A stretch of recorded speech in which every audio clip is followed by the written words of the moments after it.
সুপ্রিয় দর্শক, আপনাদের সবাইকে স্বাগত জানাচ্ছি বাংলাদেশ টেলিভিশনের নিয়মিত আয়োজন ফ্যাসিবাদের দিনলিপি অনুষ্ঠানে। আপনাদের সঙ্গে আছে আমি সাঈদ খান। আলোচনার জন্য আমার সাথে দুজন অতিথি রয়েছেন। আমার ডান দিকে আছেন প্রফেসর ডক্টর মাহবুবুজ্জামান, তিনি পিপলস ইউনিভার্সিটির উপাচার্যের দায়িত্বে রয়েছেন। বাম দিকে আছেন লেখক, অনলাইন অ্যাক্টিভিস্ট এবং তরুণ চিন্তক মোহাম্মদ ইমরান হোসাইন। শাসকরা যখন জনগণের মৌলিক অধিকার কেড়ে নেয় তখনই ঘটে গণবিপ্লব। 69, 90 এবং 24-এর অভ্যুত্থান তাই বলে। জার্মানির হিটলার, ইতালির মুসোলিনি, জাপানের হিদেকি তোজো, স্পেনের ফ্রান্সিসকো ফ্রাঙ্কো এবং বাংলাদেশের শেখ মুজিব ও হাসিনা তার প্রকৃষ্ট উদাহরণ। মানবজাতির ক্যালেন্ডারের পাতাকে রক্তাক্ত করা দেশ বিদেশের এই শাসকরা জেনে গেছে অত্যাচারের ফলাফল কি হয়। গবেষণামূলক এই অনুষ্ঠানের মাধ্যমে আমরা বিগত সরকারের যাবতীয় ফ্যাসিবাদীয় স্বৈরাচারী নীতির ধরনকে চিহ্নিত করবার চেষ্টা করছি, খুঁজে বের করবার চেষ্টা করছি নাগরিক অধিকার নিশ্চিতের পথ, যাতে ভবিষ্যতে আর কোনো শাসক নাগরিক স্বাধীনতাকে লঙ্ঘনের সাহস না পায়। দর্শক, আজ 19 আগস্ট 2025। গত 16 বছরের শুধুমাত্র এই দিনটিতে কি ঘটেছিল অতিথিদের সঙ্গে আলোচনার আগে বিভিন্ন গণমাধ্যম থেকে সংগৃহীত কিছু সংবাদের শিরোনাম দেখে আসি। 2009 প্রকল্প হয়, কথা হয়, কাজ হয় না। 2010 ভোলার সাংসদ নুরুন নবীর বিরুদ্ধে হত্যা মামলা। 2011 পরীক্ষা ছাড়াই লাইসেন্স পেয়েছে 1,90,000 চালক। 2013 তিস্তার পানি বন্টন চুক্তি নিরাশায় পরিণত হচ্ছে। 2014 সনদ ছাড়াই মুক্তিযোদ্ধার সুবিধা নিচ্ছেন ঢাকা বিশ্ববিদ্যালয়ের 4 শিক্ষক। 2015 এম কে আনোয়ার কারাগারে, খালেদা জিয়া বিদেশে পালাতে চাচ্ছেন। শেখ সেলিম। 2017 বৌদ্ধ মূর্তি চুরি, সদ্য বহিষ্কৃত ছাত্রলীগ নেতা গ্রেপ্তার। 2018 পাহাড়ে ঝরল আরও 7 প্রাণ। 2019 ভারতীয় পররাষ্ট্রমন্ত্রীর সফরে প্রত্যাশা দেখছে না বিএনপি। 2021 মনোহরদীতে স্বেচ্ছাসেবক দলের অনুষ্ঠানে ছাত্রলীগের হামলা। 2022 চট্টগ্রামে পররাষ্ট্রমন্ত্রী, ভারতে গিয়ে বলেছি এই সরকারকে টিকিয়ে রাখতে হবে।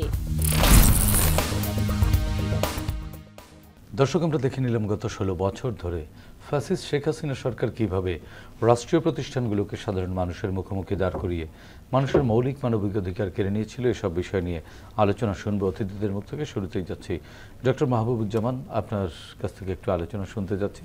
2010 সালের একটি সংবাদ, ভোলার সাংসদ নুরুন নবীর বিরুদ্ধে হত্যা মামলা। সংসদ সদস্য হবার পর প্রকাশ্যে তিনি হত্যায় মদদ দিয়েছেন, হুকুম দিয়েছেন। তিনি তার ব্যক্তিগত রিভলভার দিয়ে সেই হত্যাকাণ্ডটি ঘটিয়েছিলেন এবং আমরা দেখলাম এরপরে কিন্তু তিনি মিনিমাম কোনো জবাবদিহিতার মুখে পড়েননি বা পড়তে হয়নি। সময়টি ছিল একটু অদ্ভুত সময়, যখন সবাই ধরে নিয়েছিল যে আমি আওয়ামী লীগ করি অথবা আমি সরকারে আছি, সুতরাং আমার কোনো প্রকারের কোনো অন্যায় সেটি অন্যায় বলে বিবেচিত হবে না। যদি আমার সর্বোচ্চ পর্যায়ের ব্যক্তিদের সঙ্গে মোটামুটি একটা দহরম মহরম থাকে অথবা একটা ভালো সখ্য থাকে, তাহলে আমি সব কিছু থেকে ঊর্ধ্বে থাকব। এটি যখন কোনো একটা সরকারের কোনো ব্যক্তি বিশ্বাস করতে শুরু করেন অথবা এটি যদি বাস্তবতা তার এইরকমটাই প্রতীয়মান হয়, তাহলে যেটা দাঁড়াবে সেটা হচ্ছে যে তিনি ধরাকে সরা জ্ঞান করবেন এবং কাউকেই তিনি পরোয়া করবেন না। তখন তার মনে হবে যে এটা তিনি একটা বীরত্বের কাজ করলেন, এর জন্য হয়তো তিনি পুরস্কারও পেতে পারেন। আমরা পুরস্কার পেতেও দেখেছি, পুরস্কার পেতেও আমরা দেখেছি। এবং আমরা তো এরকম ঘটনা শুধু ওইটি না, পরে আরও তো দেখেছি আমরা, যেমন করে দেখেছি ওসি প্রদীপকে যে অনায়াসেই একজন মেজরকে, অবসরপ্রাপ্ত মেজরকে হত্যা করেছে এবং এরকম হত্যা করে তারা খুব গর্বের সাথেই তখন অবস্থান করছিল, এরকম অবস্থি। তা আমরা তখন তো এই যে দেখে দেখে অভ্যস্ত হয়ে যাচ্ছিলাম, মনে হলো যেন যে বিচারের পানি নীরবে নিভৃতে কাঁদে, এরকম একটা অবস্থা সৃষ্টি মানে হয়েছিল। নিভৃতেও কি কাঁদতে পেরেছিল? না, তাও হয়তো বা পারেনি, সেও এক জ্বালা। মানে মার খেয়েছে, যারা মার খেয়েছে তার কথাটি বলার সুযোগ পায়নি, গোপনেও না, কাঁদতেও পারেনি। এটি কি শুধুমাত্র একজন শাওন বা একজন প্রদীপের মধ্যেই সীমাবদ্ধ ছিল? না না, সর্বত্র সব কথা আসেনি। পত্রিকাওয়ালারাও লিখতে পারতো না, অনেক জায়গায় এটি প্রকাশ করাটা খুব কঠিন ছিল। আপনিও তো একজন অধ্যাপক ছিলেন একটি পাবলিক ইউনিভার্সিটির, আপনাদের অভিজ্ঞতাও তো জি, একেবারে সুখকর বলা যাবে না। সুখকর ছিল না, সুখকর ছিল না। যারা তখন ছাত্রদল করতো বা অন্য কোনো দল করতো ছাত্রদের মধ্যে, তাদের আর মেসে মানে ছাত্রাবাসে অবস্থান করা সম্ভব হলো না, তারা বাইরে চলে গেল। অনেকেই থাকতেই পারলো না, ইউনিভার্সিটিতে পড়তেই পারলো না। মানে একজন শিক্ষক হিসেবে তো মনে করেন বাবার মতোই জি। সেই সন্তানদের অসহায়ত্ব দেখেছেন। এই অসহায়ত্ব দেখে অনেকের প্রাণ কেটেছে, কিন্তু কিছু বলার ছিল না। কারণ হচ্ছে যে তাদের আবার, তাকে যে আমি নিয়ে আসবো, তো তাকে বাঁচিয়ে রাখার মতো এই রকমের কোনো প্রকারের গ্যারান্টিও দিতে পারছি না, তাকে সেইভাবে আগলেও রাখতে পারছি না। ফলে তখন আমাদের চোখের জলে বিদায় দিতে হয়েছে অনেককে। চলে গেছে তারা হয় বিদেশে চলে গেছে, নাহলে লেখাপড়া ছেড়ে দিয়েছে, ব্যবসা করেছে, ড্রপ আউট হয়ে গেছে। জি। তো ফলে এই যে ঝরে যাওয়ার একটা ব্যাপার, তারাও তো দেশকে কিছু দিতে পারতো, কিন্তু দেওয়ার মতো সুযোগ পেল না তারা। এভাবে হারিয়ে গেছে অনেক কিছু। শিক্ষক হিসেবে, অভিভাবক হিসেবে কখনো কি ভাবিয়েছে, আপনাদেরকে কাঁদিয়েছে? অনেক সময় কাঁদিয়েছে, শুধু কাঁদিয়েছে তাই না, আমরা দিনের পর দিন এটা নিয়ে একরকমের আচ্ছন্ন হয়ে পড়ে থাকতাম। মনে হতো যে আমরা বেশি শোক পেয়ে পাথর হয়ে গেছি। এই রকমের অনেককেই চলে যেতে দেখেছি, অনেক ছাত্রকে। আরেকটা কথা, সেটা হচ্ছে যে কোনো কথা নেই, বার্তা নেই, একটা ভালো ছাত্র লেখাপড়া করে ক্লাস করে বাইরে বেরোলো, অকস্মাৎ দেখা গেল কয়জন হই হই রই রই করে তাকে ধরে লাগলো মারতে, এবং অনেকের তো জীবনই চলে গেল। শিক্ষকতার জীবন কি স্বাচ্ছন্দ্যের ছিল? না, তা ছিল না। ধরুন একটা উদাহরণ দিই, 2008 সালে আমি অধ্যাপক হলাম। অধ্যাপক হওয়ার পরে এই 24 সাল পর্যন্ত প্রায় 16-17 বছর কেটে গেল। 24 একটি পদও আমার জন্য বরাদ্দ হলো না। এবং জীবনের শেষ প্রান্তে আমার জন্য একটি পদও, একটা প্রভোস্ট পদ, একটা প্রক্টর পদ, অথবা সেই যোগ্যতা কি আপনার ছিল? ছিল, কিন্তু যেহেতু আমি ওই একটি কাজ করতে পারিনি, পদলেহন করতে পারিনি, অথবা ওইভাবে। আপনি একজন ফ্যাকাল্টি, একজন হাইলি একাডেমিশিয়ান, একটি গণতান্ত্রিক রাষ্ট্র কোন অবস্থানে গেলে আপনাদের মতো মানুষদের এই অসহায় উক্তিগুলো বেরোয়? এটা অসহায়ত্বই। তবে আমরা মেনে নিয়েছি এই কারণে যে একটা দেশের কিছু সময় যায়, রাষ্ট্রের কিছু সময় যায়, যে সময়গুলোতে বিচারের বাণী নীরবে নিভৃতে কাঁদবে, এবং সে সময়ে আমাদেরকে মুখ হয়ে বোবা হয়ে থাকতে হবে।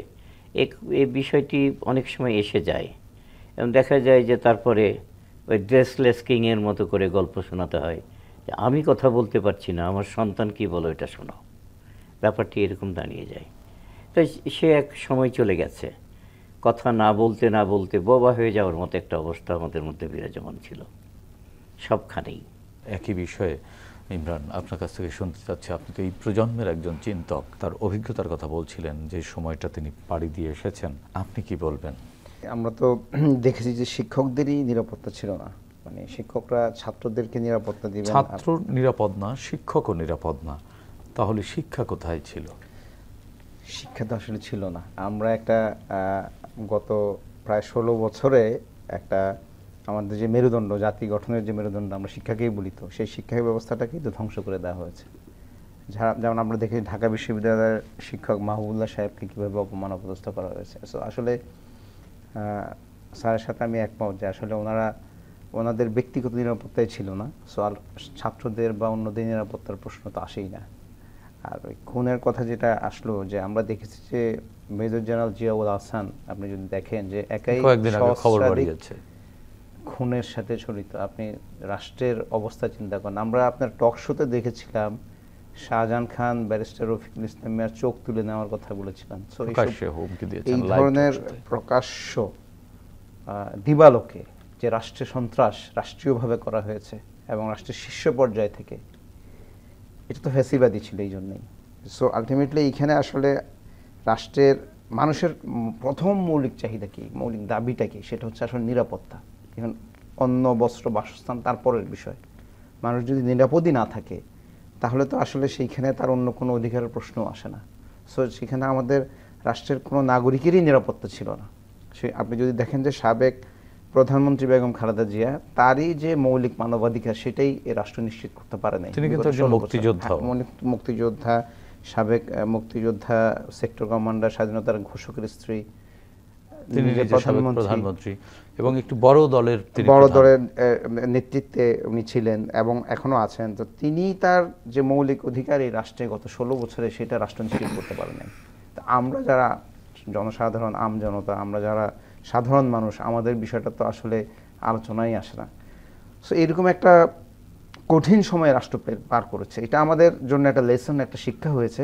শিক্ষা ব্যবস্থাটাকে ধ্বংস না করলে তো আসলে আপনি এই ধরনের অপশাসন তৈরি করতে পারবেন না। মানুষ যদি শিক্ষিত হয়, মানুষ যদি বিবেকবান হয়, মানুষ যদি প্রশ্ন করতে শিখে, তাহলে তো আপনি এই ধরনের ফ্যাসিজম কায়েম করতে পারবেন না। সো প্রথমেই শিক্ষা ব্যবস্থাকে ধ্বংস করা হয়েছে। যারা প্রকৃত অর্থে শিক্ষক ছিলেন তাদেরকে পদায়ন করা হয়নি। কাদেরকে পদায়ন করা হয়েছে আমরা দেখেছি ঢাকা রোকেয়া বিশ্ববিদ্যালয় ধরেন, যিনি ছিলেন উনি বিশ্ববিদ্যালয়ে যেতেন না, কলিমুল্লাহ সাহেব, বা মধ্যরাতে ক্লাস করাতেন। বা উনি জগন্নাথ বিশ্ববিদ্যালয়ের ভিসিকে দেখেছি, তিনি ভিসির চেয়ে যুবলীগের নেতা বেশি সম্মানিত, উনি দলীয় রাজনীতি করেছেন। অর্থাৎ একজন শিক্ষক তো সবার শিক্ষক, তার ছাত্ররা বিভিন্ন রাজনৈতিক দল মানে সাথে জড়িত থাকবে, ছাত্রদল হোক, ছাত্রলীগ হোক, ছাত্র শিবির, হোয়াটএভার। কিন্তু উনি সরাসরি যদি শিক্ষকই যদি দলীয় লেজুর ভিত্তি করতে থাকেন, আপনার হতে পারে কোনো শিক্ষক কোনো মনোভাবাপন্ন থাকবেন, তিনি কোনো দলের প্রতি তার সফট কর্নার থাকবে, কিন্তু শিক্ষক হিসেবে ওনার যে দায়িত্ব সেটা হচ্ছে সকল ছাত্রকে সমভাবে উনি ট্রিট করবেন, সন্তান মনে করেন। একজন শিক্ষক তো তার ক্যাম্পাসে তার ছাত্রদের রক্ষা করবেন, এটা তো আমরা হত্যার মদদ দিতে পারেন, প্রশ্নই আসে না। সেখানে বিরোধী মত থাকবে, ভিন্ন মত থাকবে, সেটা চর্চা করার, এবং বিশ্ববিদ্যালয় তো বিশ্বমানের মেধা এবং জ্ঞানের চর্চা হবে, হ্যাঁ সেটা চর্চা করার, এই যে বিভিন্ন মত পথে চর্চা করার জন্য সেই পরিবেশ নিশ্চিত করবেন, সেটা হচ্ছে ভিসির দায়িত্ব। তিনি কোনো ব্যক্তির, কোনো দলের আজ্ঞাবহ হবেন, এটা হতে পারে না। সরকারেরও আজ্ঞাবহ হবেন না, এটা তো তিনি রাষ্ট্রের কাছে, তিনি রাষ্ট্রের কাছে দায়বদ্ধ। স্বায়ত্তশাসিত প্রতিষ্ঠান তো, এখানে তো তাদেরকে সেই সুযোগ দেওয়া হয়েছে আইনগতভাবেই। তো আমি যদি সেই সুযোগ না নিয়ে লেজুর ভিত্তি করি, কারণ কি আসলে আমাদের ওই ম্যাটেরিয়ালিস্টিক লাইফ লিড করার জন্য আমাদের অর্জন দরকার, সেগুলোর জন্য আমাদের লেজুর ভিত্তি করা দরকার। দ্যাটস ইট, এইটাই ছিল। ইমরান ভাই, আরেকটি খবরের শিরোনামে আমরা দেখছি পরীক্ষা ছাড়াই লাইসেন্স পেয়েছেন 1,90,000 চালক। এ ঘটনার পর সড়কের নিরাপত্তা নিশ্চিত করার বদলে সরকার কি রাজনৈতিক বা আর্থিক সুবিধার জন্য জনজীবনকে ঝুঁকিতে ফেলেছিল কিনা? শুধুমাত্র বিআরটিএ না, আরও অনেক জায়গায় আমরা দেখেছি যে একেবারেই অর্থনৈতিকভাবে লাভবান হওয়ার যে সুযোগগুলো, সেই সুযোগগুলোকেই প্রাধান্য দিতে দেখেছি। এটিকে, এই পদ্ধতি বা এই কাজগুলো রাষ্ট্রকে আমরা দেখেছি যে রক্তাক্ত রাষ্ট্র 2024-এ এই যে ক্ষত, এই ক্ষত আমাদের কতদিন বয়ে বেড়াতে হবে? আসলে বাংলাদেশের মতো এত বেশি সড়ক দুর্ঘটনা পৃথিবীর কোথাও ঘটে না। আমি 2022-23-এ দেখেছিলাম যে আফগানিস্তানে তখন গৃহযুদ্ধ, ওইখানে যে পরিমাণ লোক তখন নিহত হয়েছিল তার চেয়ে বেশি লোক আমাদের এখানে সড়ক দুর্ঘটনায় নিহত হচ্ছে। সো এইটা one kind of systematical murder. এটা একটা গভর্নমেন্টের যে এই যে ধরেন আপনার কোনো পরীক্ষা ছাড়া যদি আপনি ড্রাইভিং লাইসেন্স দিয়ে দেন প্রায় 2 লাখ, তো এটা তো একটা মানে কিলিং লাইসেন্স আপনি প্রোভাইড করছেন। কারণ তো একটা মানে এটা তো বলার অপেক্ষা রাখে না। তো এগুলো কেন করা হয়েছে? বেসিক্যালি বিগত সরকার যেটা করেছে, ক্ষমতায় থাকার স্বার্থে প্রত্যেকটা সেক্টরে তার পক্ষের কিছু সুবিধাবাদী গোষ্ঠী তৈরি করা হয়েছে, যারা তাকে প্যাট্রোনাইজ করবে। সব প্যাট্রোনাইজ করা হয়েছে যাতে সাপোজ শ্রমিক সংগঠনগুলোতে সড়ক পরিবহনের একটা বড় প্রভাব আছে। যে আপনি ধরেন যখনই দেখতেন যে বিরোধী দল কোনো আন্দোলন সংগ্রামের ডাক দিত, তখন সড়ক অবরোধ দিয়ে দিত যাতে নেতাকর্মীরা ঢাকায় নিয়ে আসতে না পারে, লঞ্চ ধর্মঘট হইতো। সো এইসব সেক্টরে এইভাবেই প্রাধান্য দেওয়া হয়েছে যাতে তার পক্ষের কর্মসূচি কর্তৃত্ব থাকে। এটা প্রত্যেকটা সেক্টরে, আপনি যদি প্রত্যেকটা পেশায়, এটা ডাক্তার, ইঞ্জিনিয়ার, প্রশাসন, ইভেন আমাদের সেনাবাহিনীকেও এইভাবে ধ্বংস করে ফেলা হয়েছে। যে মানে যেটা অতীতেও কোনো সময় কোনো সরকার এই পর্যায়ে একটা প্রতিষ্ঠানকে পৃথিবীর ইতিহাসে কোনো গভর্নমেন্ট করে না। কারণ হচ্ছে যে আপনাকে তার প্রতিরক্ষা বাহিনীকে থ্রেটের মুখে ফেলে দেয়। প্রতিরক্ষা বাহিনীকে তো মানে 25 ফেব্রুয়ারি 2009 প্রথম বিডিআর আর্মি হত্যাকাণ্ডের মাধ্যমে তো এক ধরনের প্রো বাংলাদেশি যারা ছিল তাদেরকে মেরে ফেলা হয়েছে, তারপরে বাকি যারা ছিল এদেরকে স্যাক করা হয়েছে, অনেককে মেরে ফেলা হয়েছে। আর পরবর্তীতে এটাকে কিভাবে মানে পলিটিসাইজ করা যায়, কিভাবে বাংলাদেশ বিরোধী শক্তি, আমি বলবো যারা আধিপত্যবাদী শক্তির পক্ষের লোকজনকে এইখানে মানে নিয়োগ দেওয়া হয়েছে। তারপর ফলশ্রুতিতে আমরা দেখেছি যে জেনারেল জিয়ার মতো, জিয়াউল হকের মতো খুনি সেখানে প্রাধান্য পেয়েছে। জেনারেল মুজিবের মতো যারা কু করার চেষ্টা করেছিলেন এখন পলাতক, তাদেরকে এইখানে পদায়ন করা হয়েছে। জেনারেল আজিজের মতো শীর্ষ সন্ত্রাসী যার প্রত্যেকটা ভাই হত্যাকাণ্ডের সাথে জড়িত, সবাই মানে সাজাপ্রাপ্ত আসামি, তাকে সেনাবাহিনীর প্রদান করা হয়েছে। সো জেনারেল শফিউলের মতো লোককে সেনা প্রদান করা হয়েছে। সো এইভাবে আসলে রাষ্ট্রের প্রতিটা সেক্টরকে ধ্বংস করে একজন ব্যক্তির হাতে ক্ষমতাকে কুক্ষিগত করা হয়েছিল। কারণ যদি আপনার ইনস্টিটিউটগুলো স্ট্রং হয়, শক্তিশালী হয়, আপনি যদি দেখেন যে সেক্ষেত্রে কিন্তু আপনি একটা কাঠামোর বাইরে কিন্তু আপনি আপনার ক্ষমতা চর্চা করতে পারবেন না। কিন্তু যখনই এই সংগঠনগুলো শক্তিশালী না থাকবে, সবগুলো দুর্বল হবে, আপনি সবখানেই আপনার একক কর্তৃত্ব বজায় রাখতে পারবেন। সো সেইভাবেই আসলে সবগুলো প্রতিষ্ঠানকে ধ্বংস করে দেওয়া হয়েছিল শুধু একজন ব্যক্তির হাতে ক্ষমতাকে কুক্ষিগত করার জন্য, কাল্ট তৈরি করবার জন্য। দ্যাট ইজ ডক্টর মাহমুদুজ্জামান, রাষ্ট্রীয় প্রতিষ্ঠানগুলোকে ধ্বংস করা হয়েছে। হ্যাঁ, এই প্রতিষ্ঠানগুলো তো রাষ্ট্র কন্টিনিউ করতে গেলে এই প্রতিষ্ঠানগুলো অবশ্যই পুনরায় সঠিক পথে ফেরাতে হবে, ফেরানোর চেষ্টাও আমরা দেখছি। কিন্তু ধ্বংসপ্রাপ্ত সেই প্রতিষ্ঠানের যে আউটপুটগুলো, সেগুলো তো আমাদের বয়ে বেড়াতে হবে। আপনি যেমন একজন ফ্যাকাল্টি ছিলেন, একজন বিশ্ববিদ্যালয়ের শিক্ষক ছিলেন, যে জায়গাটিতে আপনি আপনার বাচ্চাদেরকে পড়াতে পারেননি, সঠিক জ্ঞান দিতে পারেননি, তো সেটি যেমন এক ধরনের ভোগাবে, এই প্রতিষ্ঠানগুলো আমাদের আর কত মানে এই ক্ষত কতদিন বয়ে বেড়াতে হতে পারে। একটা বিষয়কে ধ্বংস করাটা তো খুব সহজ, Rebuild ধ্বংস করা। করার জন্য অনেক রকমের কূটবুদ্ধি এটি প্রয়োগ করা সহজ, তো এটিকে পুনরায় ওই অবস্থানে নিয়ে আসা এটা বেশ কঠিন, অনেক সময় লাগে, অনেক জ্ঞান বিজ্ঞান খাটাতে হয়। 90% মুসলমানের দেশ, তা আমাদের ভাবতে হবে যে অন্তত ধর্মটা তো কিছু শিখবো আমি ছোটবেলায়, এবং সেটা শিখবো তো আমি শিক্ষালয়ে, আর তো শেখার জায়গা নেই। তো এটা শেখার জন্য ওই সময় দেখুন এই প্রাইমারি থেকে শুরু করে 7-8-এর মধ্যেই তখন 40টা হাদিস শেখানো হতো, এটা মোটামুটি হবে। এবং ইসলামিক স্টাডিজ বা দিনিয়াত নামে একটা ছিল, পেপার ছিল, এটা মুসলমানদের ছেলেদের পড়তে হতো, হিন্দু ধর্মের ছেলেদের জন্য আলাদা হিন্দু আইন ছিল বা হিন্দু ধর্মীয় বিষয় ছিল। তো এইটা পরবর্তীকালে এমনভাবে সরিয়ে দেওয়া হলো, আস্তে আস্তে সরাতে সরাতে এমন একটা জায়গায় নিয়ে যাওয়া হয়েছে যে এখন আমরা ওটার কোনো ধারে কাছে দেখি না। ধর্মশিক্ষা হিসাবে যেটা দেওয়া হয়েছে সেখানে সিলেক্টেড কতগুলো চ্যাপ্টার নিয়ে আসা হয়েছে যেগুলো খুবই বিতর্কিত, এবং সেখানে এমনও কিছু বিষয় আছে, যেমন ধরুন একটা ছোট বিষয় বলি, যে আমাদের ধর্মে বলা হয়েছে যে হালাল সেটা যে কোনো একটা পশুকে যদি আল্লাহর নামে জবাই করা হয় তাহলে সেটা হালাল হবে, কিন্তু বইয়ে লিখে দেওয়া হলো যে এটি সৃষ্টিকর্তা অথবা কোনো দেবদেবীর নামে যদি জবাই করা হয় তাহলে হালাল। তো দেবদেবীর নামে জবাই করা হলে তো আমাদের জন্য হালাল হলো না। এটা আছে, এর উপরে কয়েকবার রিড করার পরেও সরকার কিচ্ছু করে নাই, এখনও আছে। তো এই যে বিষয়গুলো একবার শিশু মনে এগুলো ঢুকে গেলে তারপর বের করাটা খুব কঠিন হয়।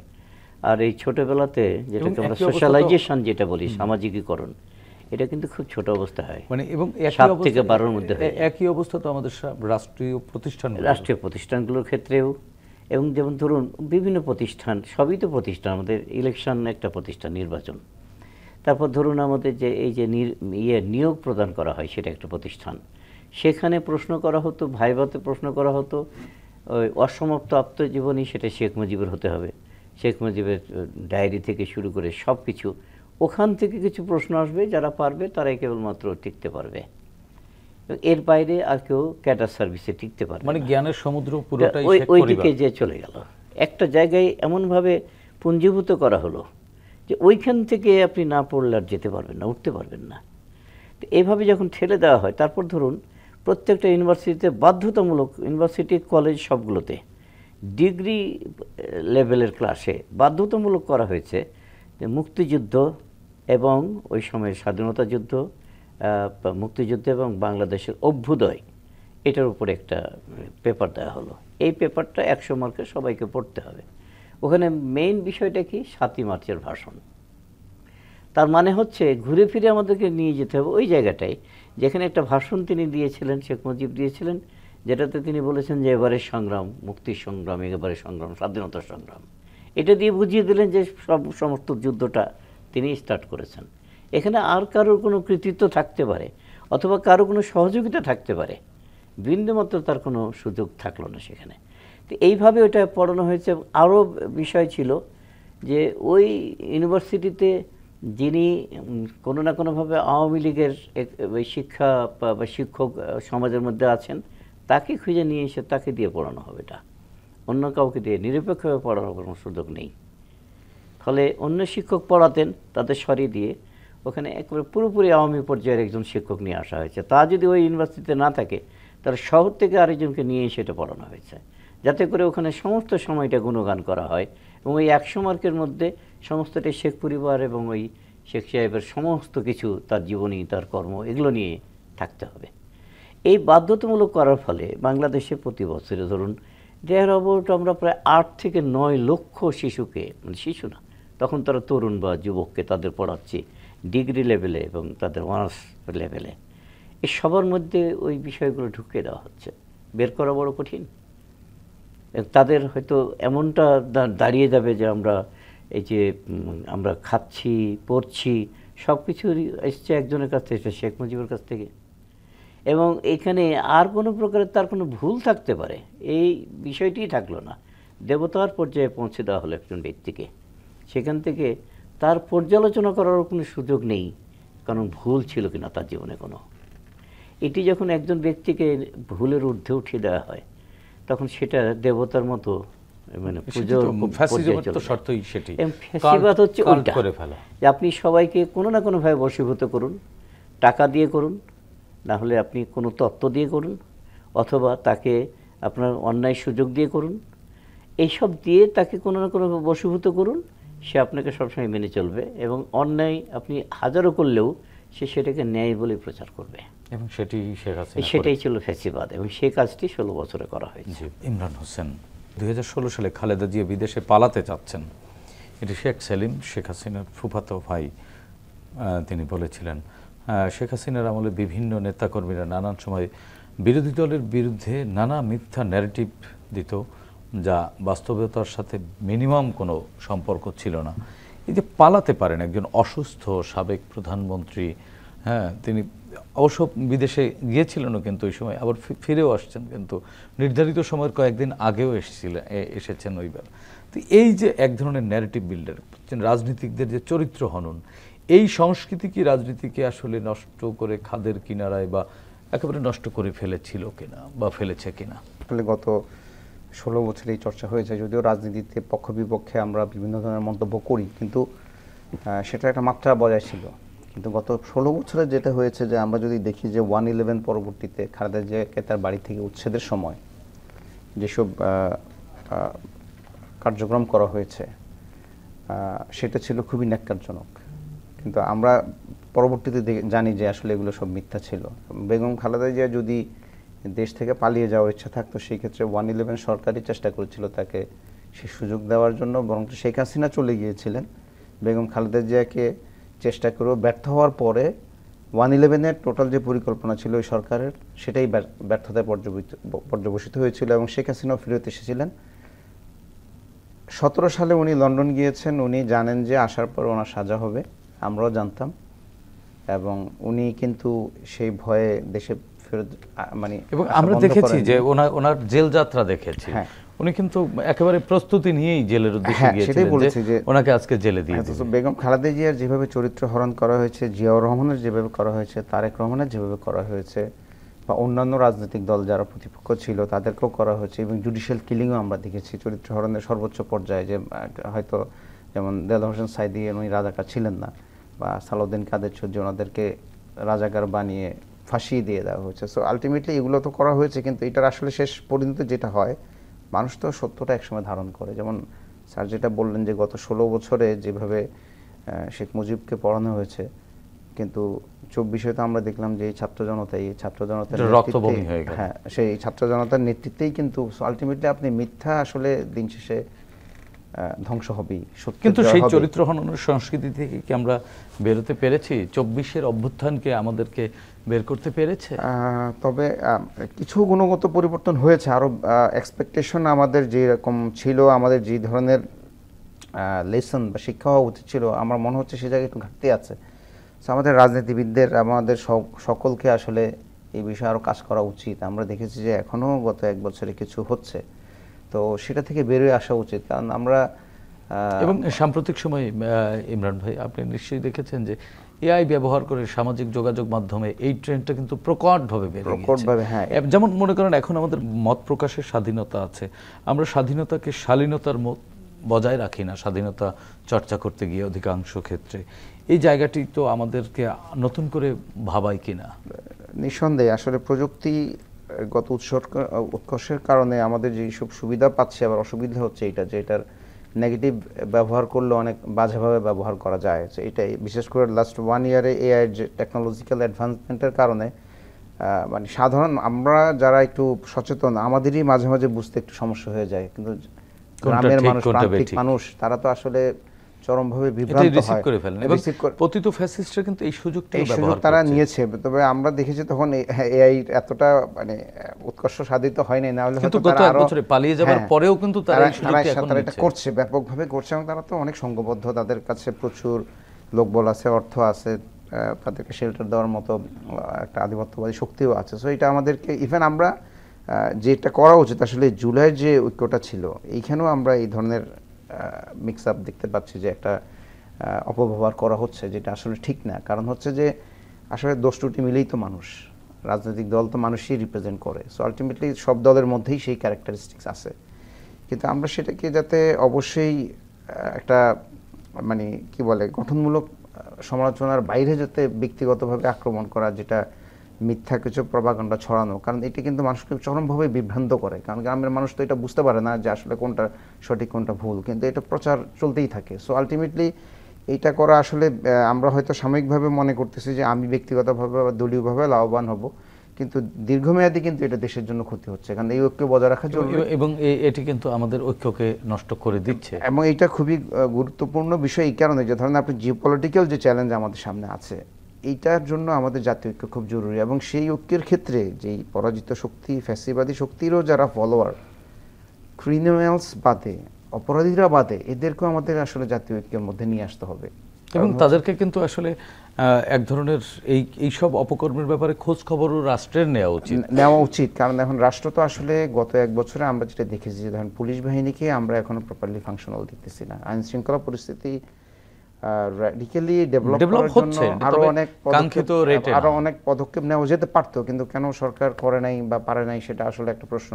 বাট এখন তো নির্বাচনের যেহেতু একটা রোডম্যাপ তৈরি হয়েছে, তো আশা করি যে সরকার সেই দিকে আগাবে, আইন শৃঙ্খলা পরিস্থিতি যাতে নিয়ন্ত্রণে আসে বা সবকিছু যাতে একটু নিয়ন্ত্রণে আসে। জি, ডক্টর মাহবুবুজ্জামান, সামাজিক যোগাযোগ মাধ্যমে যে চরিত্র হননের রাজনীতি যেটি শেখ হাসিনা শুরু করে দিয়ে গেছেন, ইদানিং আমরা দেখছি যে আমাদের এই স্বাধীনতার সুযোগটি ব্যবহার করে শালীনতার লিমিটকে আমরা ক্রস করতে দেখছি অধিকাংশ ক্ষেত্রে। ধরেন আপনাকে আমার পছন্দ হচ্ছে না, আমি সামাজিক যোগাযোগ মাধ্যমে এআই প্রযুক্তির মাধ্যমে আপনার চরিত্র হনন করে দিলাম, আপনি আমার চরিত্র হনন করে দিলেন। এই প্রক্রিয়া আমাদের ঐক্যকে কিন্তু অনেকটা ফাটল ধরিয়েছে, কিছুটা ফাটল ধরিয়েছে। এই জায়গাটি আসলে নজর দেওয়া কতটা জরুরি এবং কোন পথে আগাতে পারে সরকার, ছোট্ট করে বলবেন। যে বিষয়টি আসলে খুবই ভাববার। এআই প্রযুক্তির একটা সবচেয়ে বড় দোষ হলো যে এটাকে আপনি যেভাবে ব্যবহার করবেন ওইভাবেই সেটি ব্যবহৃত হবে, এবং এতটাই সুচারুরূপে ব্যবহৃত হবে যে প্রথমে সাধারণ মানুষ এটা বুঝতেই পারবে না। মিথ্যা তো নাই, সত্যের কাছাকাছি, কোনো কোনো ক্ষেত্রে সত্যের চেয়েও বেশি। এইটা হলো একটা সবচেয়ে মারাত্মক বিষয়। কারোর মধ্যে এই যে অপপ্রচার অথবা তিনি যেটা করেননি বা বলেননি সেটি প্রচার করা, এটা তো আমাদের ধর্মে মারাত্মক রকমের একটা অপরাধ। এমনি এটা শালীনতা নৈতিকতার ক্ষেত্রেও মারাত্মক অপরাধ, কিন্তু সেটি আমাদের দেশে এই একটি সমস্যা যে ইউরোপ আমেরিকাতে কোনো ব্যক্তির বিষয়ে আপনি একটা মিথ্যা বললে যতটা শাস্তি হওয়ার কথা, বাংলাদেশে কিন্তু ওইরকম শাস্তির ব্যবস্থাটা সহসা নেই। এর সমস্যা হয়ে গেছে যে এটা বাণী যখন ছেড়ে দিচ্ছে তখন সাধারণ মানুষের কাছে চলে যাচ্ছে। এই সুযোগটি কিন্তু ফ্যাসিস্টরা নিচ্ছে, খুব বেশি নিচ্ছে। ফ্যাসিস্ট অথবা তাদের দোসর। আমরা কিন্তু ভুলে যাচ্ছি যে আওয়ামী লীগ চলে গেছে, ফ্যাসিস্ট হাসিনা চলে গেছে, কিন্তু তার রেখে যাওয়া এবং তার সাঙ্গপাঙ্গ এবং কোনো না কোনোভাবে তাকে মদত দিত সে সমস্ত দলগুলোও আছে এখনও বাংলাদেশে, এবং তাদের আমরা কিচ্ছু বলিনি। তো ফলে তারা কিন্তু মদত দিচ্ছে এখনও, যে কোনো না কোনোভাবে তার ক্ষেত্র প্রস্তুত করে আবার সেই ফ্যাসিস্টকে নিয়ে আসা, স্পেস করছে। জি। এবং আরেকটি বিষয় থাকছে আমাদের পিছনে একটা মারাত্মক রকমের কাজ করে, সেটা হচ্ছে এই ভারতীয় এই উইংটা এমনভাবে কাজ করে প্রতি মুহূর্তে কাউকে না কাউকে দিয়ে এরকম কাজ করাচ্ছে এবং ছড়িয়ে দিচ্ছে। এবং সবাইকেই এটি মনে রাখতে হবে যে এটি কোন একটা ব্যক্তির না, একটা দলের না, দেশটা সব দলের, সব ব্যক্তির, সবার। তাহলে এই সবার এই মঙ্গল কামনার জন্য সবাইকেই শালীনভাবে এগিয়ে আসতে হবে, সবাইকে এটুকু মেনে চললে তাহলে দেশটাকে ধন্যবাদ আপনাকে। ধন্যবাদ ইমরান হোসেন আপনাকে। 24-এর ছাত্র জনতার গণ অভ্যুত্থান পৃথিবীর ইতিহাসে বাংলাদেশকে নতুন পরিচিত করেছে। জনগণ শাসকের শোষণ নয়, যা স্বচ্ছতা ও জবাবদিহিতামূলক রাষ্ট্র ব্যবস্থা, যার মাধ্যমে রাষ্ট্রে তাদের অধিকার প্রতিষ্ঠিত হবে, জনগণ থেকে হয়ে উঠবে নাগরিক। আসুন নতুন এই বাংলাদেশকে আমরা নাগরিক বান্ধব হিসেবে গড়ে তুলি, সাধ্যমতো ভূমিকা রাখি দেশ ও জাতি গঠনে। প্রিয় দর্শক, দেখা হবে আগামী পর্বে নতুন অতিথির সঙ্গে। ততক্ষণ পর্যন্ত ভালো থাকুন, সুস্থ থাকুন, বাংলাদেশ টেলিভিশনের সঙ্গেই থাকুন। খোদা হাফেজ।